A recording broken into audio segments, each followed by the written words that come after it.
there was no real future planning. I most of the time, as a coach, I'm usually lost where I am. And at that time, I was in high school, I believe, when you and I met, Mark, and loving that and raising a family. Kids grew up, went back to school, thought I was out of the coaching gig, and you know the story. I've been around Central New York at a couple different divisions, so it really wasn't a long-term plan at all. You know, not to be overconfident, but you know, I've been asked that question a lot along the way. You know, what's it going to be like to go from high school to college? What's it going to be like to go from Division III to Division II? And you know, I have always seen it a little bit simpler than that. You're working with a certain population of young people that I got to know very well, you know, as girls, and now I know them as women.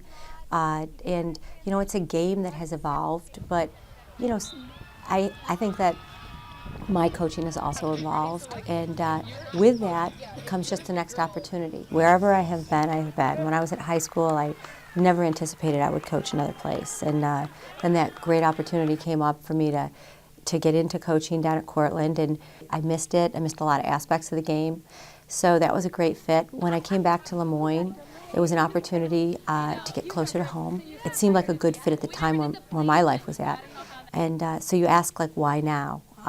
Opportunity and a different time in my life where I think that, you know, this is a destination. When I went to Lemoyne, I thought that was the end. When I went to Cortland, I thought that was the end. And you know, now this great opportunity to be at the university, Colgate University, it just seemed like it was something I had to explore. The coach that was down there was a former player of mine, Heather Young, and so I had always followed the program pretty closely, and I had two former players down there as assistants under Heather, in Elizabeth Bevel and Erica Jeremiah, and they actually pulled in Lindsay Abbott as well. Mm-hmm. So when Heather stepped back away from the program in January, and Liz Bevel was named interim head coach, at that time I thought, that's an interim position. I'm happy at Lemoyne, but if that opens up, they said they were going to do a national search.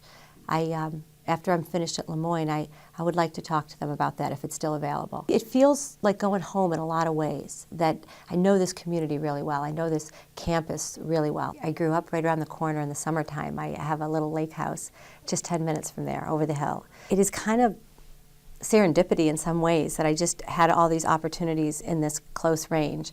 And climbing the ladder it's really the same game. You just, every day you go out there and you try and, you know, develop a culture that wins and create a fun, talented team that wants to come back and practice with you the next day and chase wins, and you make memories. Every place that I have been, I have always looked at the end as being a championship. So yes, I do think that you have to definitely look at doing that.